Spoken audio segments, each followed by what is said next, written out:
Assalamualaikum warahmatullahi wabarakatuh.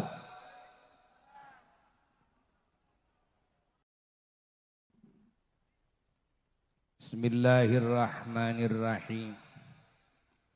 Nastaftihu bihil khairati wal rahmati wal barakat wal futuhati wal munuhat wal nafahati wal imdadat wal anwar wal asrar ar-rabbaniyah wal ridwan wal ghufran wal nasra wal yusra wal sitra wal ijabata wal qabul wa syafa'ata ar-rasul sallallahu alaihi wasallam salamata wa sa'adata wal karamah salah wal falah wal najah fid din wad dunya wal akhirah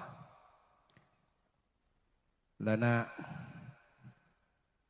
wa li ahlina wa azwajina wa dhurriyyatina wa usulina wa furu'ina wa ahli silsilatina wal akhidina anna wa li jami'il mu'minina wal mu'minat wal muslimin wal muslimat ila yaumiddin. Alhamdulillah alladzi manna alaina bi anwa'il minan allati la tuhsa wa an'ama alaina bi anwa'in ni'am allati la tustaqsa. Allahumma salli wa sallim wa barik ala sayyidina Muhammad an-nabiyil ummi al-habibil alil qadril azimil jah wa ala alihi wa sahbihi wa sallim. Amma ba'du fa ya ibadallah usikum wa nafsi bitaqwallah faqad fazal muttaqun. Yaqulullahu tabaraka wa ta'ala fi muhkami kitabihil azizil karim. A'udzu billahi minasy syaithanir rajim. Bismillahirrahmanirrahim. Ala inna awliya Allahi la khawfun alaihim wa la hum yahzanun. Wa qala ta'ala innama yakhshallaha min ibadihil ulama. Wa qala ta'ala fas'alu ahla dzikri in kuntum la ta'lamun. Sadaqallahul aliyyul azim. Para jamaah yang mulia, umat baginda Sayyiduna wa Maulana Muhammad sallallahu alaihi wa alihi wasallam, yang beriman, yang sama-sama kita berjuang untuk taat kepada Allah dan taat kepada Nabi kita semua Sayyiduna wa Maulana Muhammad sallallahu alaihi wasallam, dan kita bersama-sama membangun kecintaan dalam hati kita kepada Allah, kepada Sayyiduna wa Maulana Muhammad sallallahu alaihi wasallam, dengan cinta di level yang tertinggi, lalu membangun kecintaan kepada seluruh kekasih Allah, semua para nabinya, para rasulnya, para malaikatnya alaihissalam, kepada para walinya, kepada para ulamanya, kepada para syuhada, kepada para salihin, kepada ahlul baitnya Rasulullah sallallahu alaihi wasallam, kepada para sahabatnya, para tabi'in dan para tabi'it tabi'in, dan kepada semua syiar-syiar Allah, dan kepada seluruh yang beriman, baik dari kalangan umat Nabi Muhammad sallallahu alaihi wasallam maupun dari kalangan umat seluruh para nabi dan seluruh para rasul alaihi wassalatu wassalam. Dan kita sama-sama membangun kasih sayang dalam hati kita kepada seluruh ciptaan Allah, terkhusus kepada sesama manusia, dan khususnya lagi kepada sesama yang beriman, terkhusus lagi kepada yang beriman itu adalah umat Kangjeng Nabi Muhammad sallallahu alaihi wa alihi wasallam. Dan kita sama-sama membangun akhlak yang agung, yang terpuji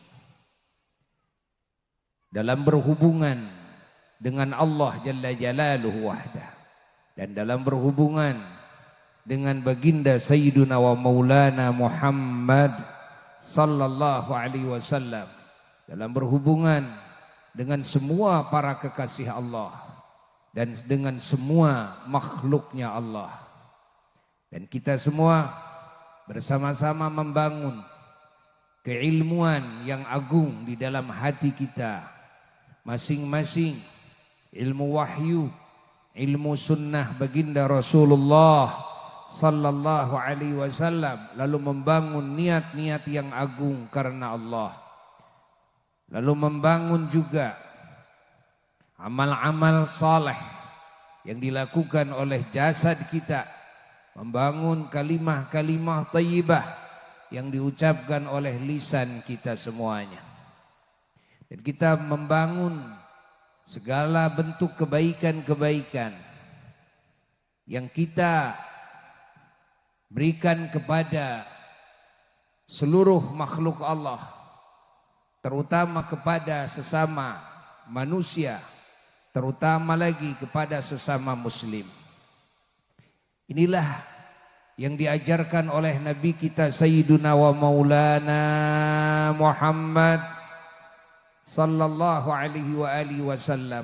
Hari ini kita semua bersyukur kepada Allah bahwa kita dikumpulkan oleh Allah dalam majlis ilmunya, dalam majlis berzikir kepadanya, di dalam majlis mengagungkan Allah, mengagungkan Rasulnya Sayyiduna wa Maulana Muhammad sallallahu alaihi wasallam, dan majlis mengagungkan segala hal yang diagungkan oleh Allah, mengagungkan hamba-hamba yang diagungkan oleh Allah. Di antaranya kita bersama-sama mengingat, memuliakan kepada Al-Alim Al-Allamah Al-Waliyul Kabir Al-Habib Umar bin Ismail bin Yahya radhiyallahu anhu wa an ahli baitih wa usulihi wa furu'ih, yang mana hari ini adalah merupakan haul beliau yang ke-53, karena beliau wafat tahun 1973 ya. Alhamdulillah kita semuanya dihadiri oleh para ulama-ulama Allah, dihadiri oleh para habaib, dzurriyyah Rasulullah sallallahu alaihi wa alihi wasallam, yang menambah-nambah rahmat dan keberkahan bagi kita semua, menambah-nambah cahaya dan asrar dan madad bagi kita semuanya. Kita bersyukur kepada Allah bahwa kita dihubungkan oleh Allah, hati kita kepada Allah, dan dihubungkan oleh Allah hati kita kepada para kekasihnya, kepada syiar-syiarnya, terkhusus junjunan alam Sayyidul Wujud Sayyiduna wa Maulana Muhammad sallallahu alaihi wasallam, dan hati kita dihubungkan oleh Allah kepada para walinya, kepada para ulamanya, kepada para syuhada, kepada para salihin, kepada ahlul baitnya Rasulullah sallallahu alaihi wasallam, kepada dzurriyyahnya, dan kepada seluruh yang beriman. ini adalah anugerah yang sangat besar. Karena dengan anugerah ini manusia bisa selamat, bisa bahagia, bisa mulia di akhirat kelak. Siapa yang tidak punya hubungan hatinya dengan Allah dan dengan para kekasihnya, maka dia tidak punya harapan untuk meraih keselamatan, kebahagiaan, kemuliaan di akhirat kelak. Walaupun di dunia mereka melimpah harta, walaupun di dunia mereka punya jabatan dunia yang tinggi, walaupun di dunia mereka menjadi manusia-manusia yang berkuasa, menjadi orang-orang yang sohor. Ingat, hidup manusia itu di dunia tidak ada yang lama. Kehidupan yang lama dan abadi hanyalah di akhirat. Apa arti kemuliaan, keselamatan, kesenangan, kebahagiaan dalam kehidupan yang sesaat ketika di kehidupan keabadian tidak mendapatkan kesenangan lagi, tidak mendapatkan kebahagiaan lagi, tidak mendapatkan keterhormatan lagi. Na'udzubillah min dzalik, tsumma na'udzubillah. Kita semua diajarkan oleh Allah, diajarkan oleh Nabi kita Sayyiduna wa Maulana Muhammad sallallahu alaihi wasallam, lalu diajarkan oleh para guru-guru kita untuk menjalin hubungan dengan Allah, hubungan dengan Sayyiduna wa Maulana Muhammad sallallahu alaihi wasallam, lalu hubungan dengan para kekasih Allah yang lainnya yang sebagiannya tadi sudah disebutkan. Hubungan itu adalah dengan keimanan, hubungan itu adalah dengan kecintaan, hubungan itu adalah dengan kasih sayang, hubungan itu adalah dengan ketaatan, hubungan itu adalah dengan penghormatan, pengagungan, hubungan itu adalah dengan berbuat warna-warni kebaikan. Itulah hubungan yang diajarkan oleh Allah. Itulah hubungan yang diajarkan oleh Sayyiduna wa Maulana Muhammad sallallahu alaihi wa alihi wa sahbihi wasallam. Maka beruntunglah kita, hubungan ini tetap terjaga. Maka ketahuilah bahwasanya setan iblis mereka berusaha untuk memutuskan hubungan ini.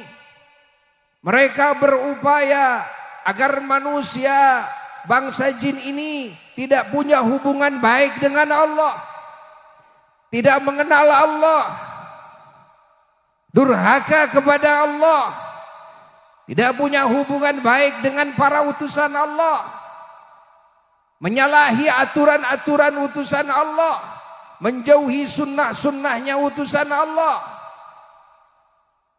tidak punya hubungan dengan para ulama-ulama Allah, tidak mau ngaji ilmu Allah dan ilmu Rasul dari ulama-ulama Allah, tidak mau hadir dalam majelis ilmunya para ulama, tidak mau mendengarkan nasihat dan arahan para ulama, tidak mau mengikuti langkah-langkahnya ulama.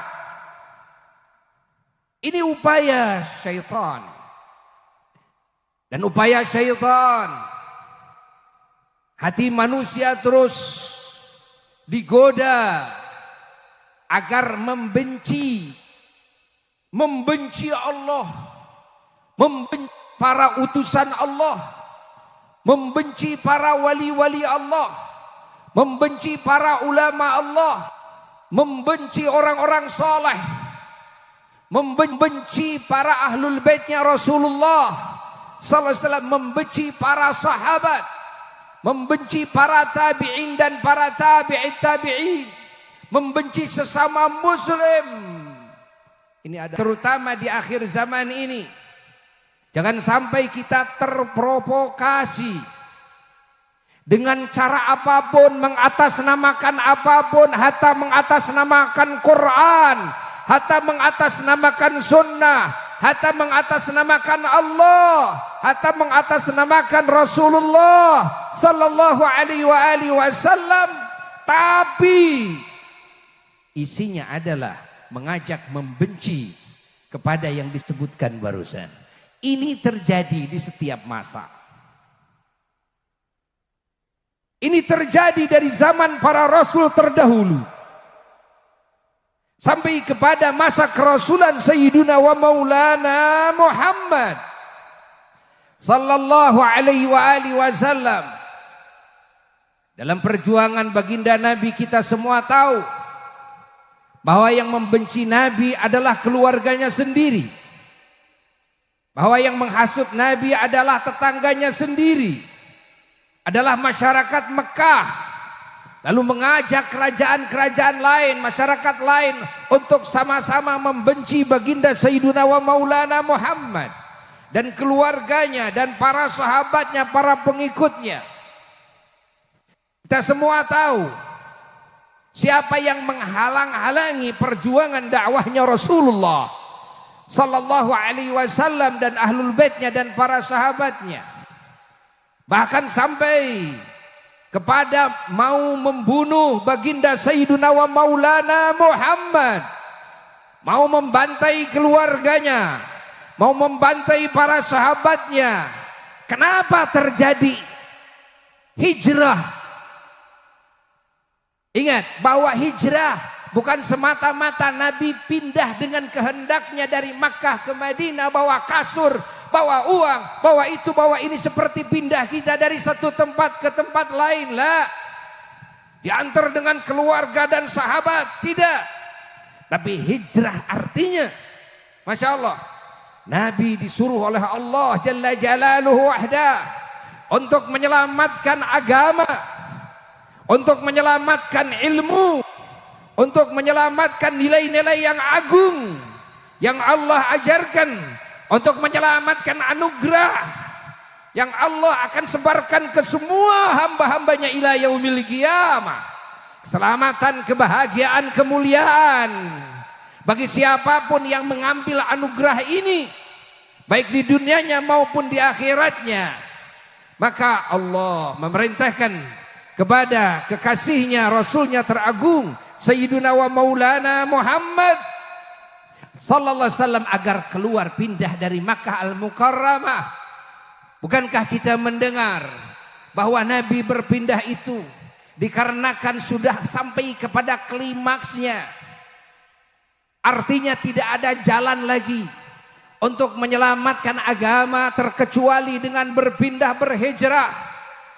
Tidak ada cara lagi untuk menyelamatkan diri baginda Rasulullah sallallahu alaihi wasallam dan ahlul baitnya dan para sahabatnya yang menjadi wasilah tersebarnya segala kebaikan, keselamatan, kebahagiaan, keberuntungan, kemuliaan bagi semua umat manusia dan bangsa jin setelahnya ila yaumil qiyamah, dan rahmat bagi alam semesta.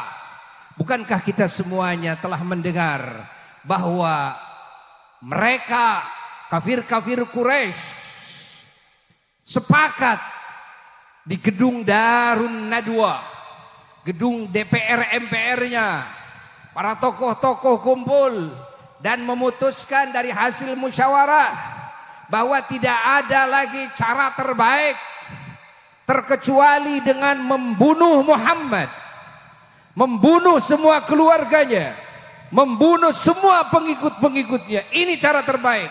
Mumpung masih sedikit, kalau sudah besar akan kesulitan kita. Itulah hasil keputusan rapat mereka. Siangnya mereka rapat, maka di waktu sahur mereka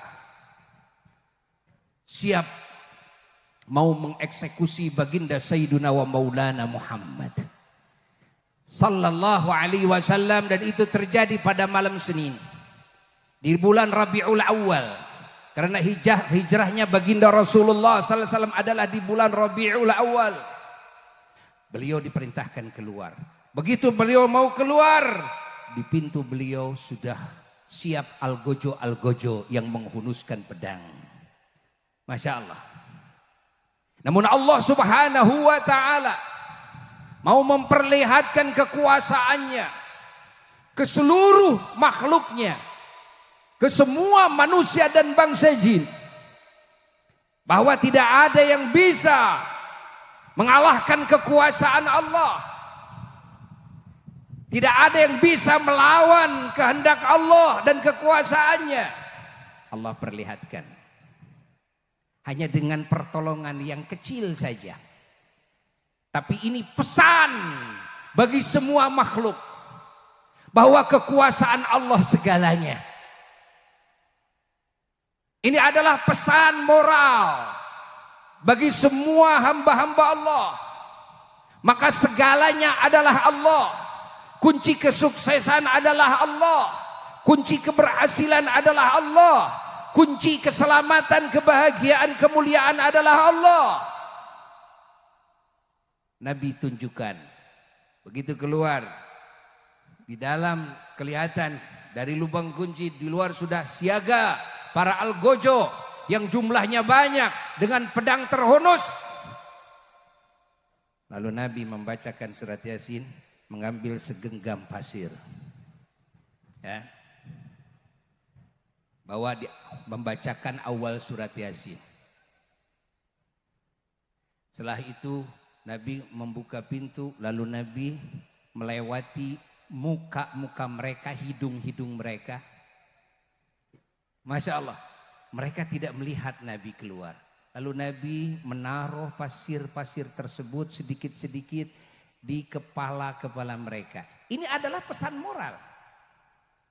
Artinya kekuatan apapun kalian tidak akan bisa mengalahkan kekuatan Allah. Artinya kalau mau Allah sirnakan kalian hal yang gampang. Namun bukan itu yang dimaksud dengan diutusnya para rasul. Bukan untuk membunuh. Diturunkannya Islam bukan untuk membunuh. Bukan untuk merusak. Bukan untuk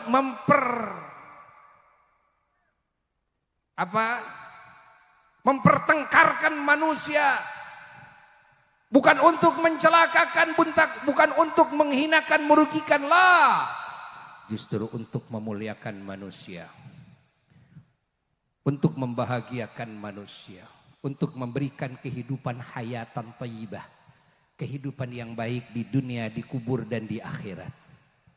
Allah untuk menyelamatkan jasmaninya, ruhaninya, untuk meninggikan derajatnya, untuk menjaga hartanya, untuk menjaga kehormatannya, itu dari dunia sampai akhirat, sampai selamat dari ancaman api neraka, sampai masuk ke surga, menjadi penghuni surga dan abadi di surga.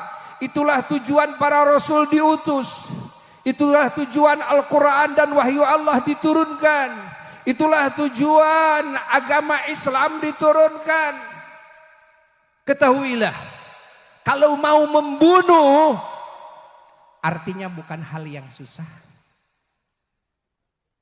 Kalau mau menghancurkan, bukan hal yang susah. Makanya, kenapa itu Nabi menaruh pasir-pasir tersebut di atas kepala mereka? Ini pesan moral.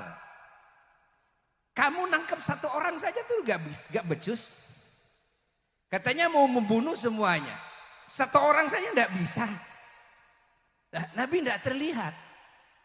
Nabi jalan masuk ke rumah Sayyidina Abu Bakar As-Siddiq radhiyallahu ta'ala. Lalu berangkat dengan Sayyidina Abu Bakar masuk ke Gua Hasur. 3 hari 3 malam di sana. Allah.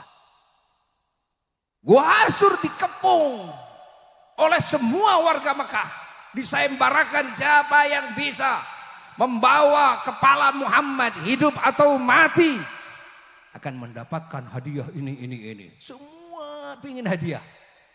Sampai Gunung Sur penuh dengan kepala manusia. Lalu dengan hal yang enteng lagi Allah menunjukkan kekuasaannya. Allah tidak menghalangi dengan benteng yang kokoh. Allah tidak menghalangi dengan senjata-senjata mutakhir seperti sekarang. Tidak. Allah memberikan pesan moral lagi. Kan kalau Gua Sur itu kayak batok kuya.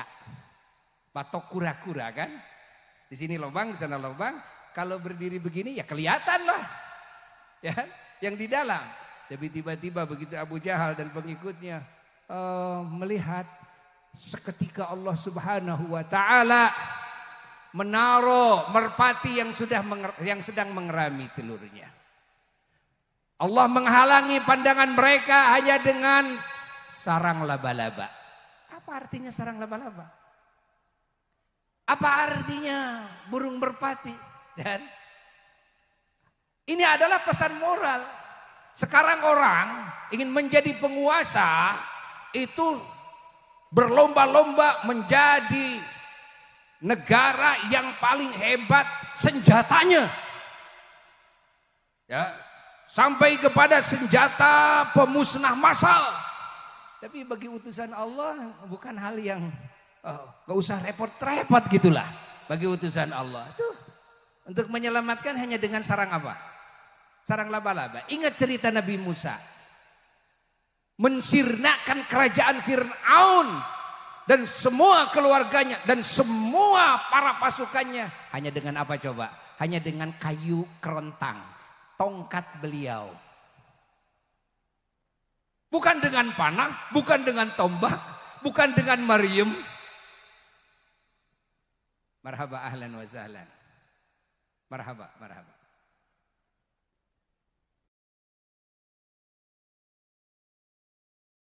Masya Allah.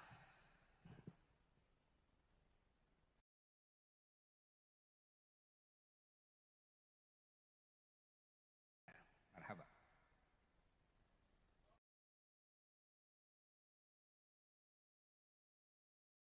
Ya, mari kita teruskan. Dengan apa? Hanya dengan tongkat. Apa hikmahnya Allah menyuruh Nabi Musa memukulkan tongkatnya ya ke bibir pantai. Masya Allah, Laut Merah. Kalau menurut logika kenapa enggak begini? Nabi Musa langsung saja berdoa kepada Allah dengan satu doa, ya Allah, Allahumma gini. Lah, tidak. Tidak. Tapi Allah menyuruh kepada Nabi Musa, Musa pukulkan tuh tongkatmu. Ya. Tongkat itu apa? Cuma kayu. Kayu yang kering kerontang. Bukan bom atom, bukan. Bukan senjata pemusnah massal, bukan. Kayu dipukulkan, begitu dipukulkan langsung lautan terbelah. Nabi Musa alaihissalam dengan para sahabatnya lewat ya ke dasar lautan. Nah, mereka lupa bahwa ini kekuasaan Allah. Mereka Fir'aun dan bala tentaranya, mereka tidak menyadarinya bahwa Nabi Musa sedang ada dalam pertolongan Allah dengan kehendak Allah.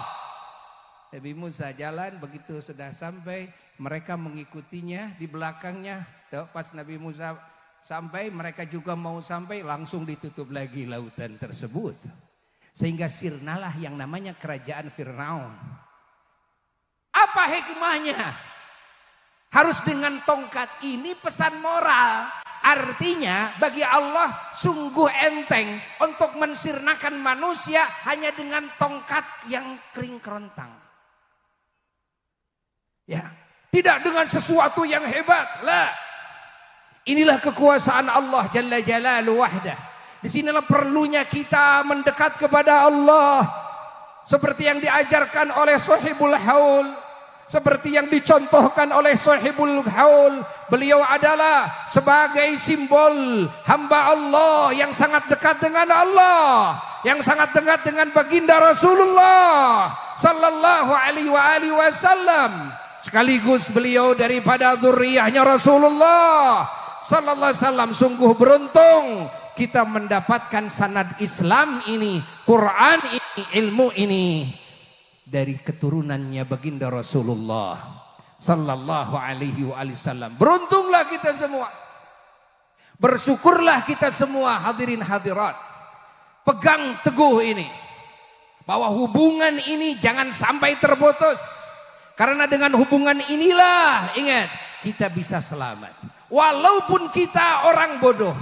Maaf, walaupun kalian orang maksiat kepada Allah, selama dalam hati kalian tertanam rasa cinta kepada Allah, kepada baginda Rasulullah sallallahu alaihi wasallam, kepada para kekasih Allah, kepada para wali dan para ulama. Itulah link, itulah akses bagi keselamatan kalian. Kalian akan mendapatkan syafaatnya beliau-beliau semuanya.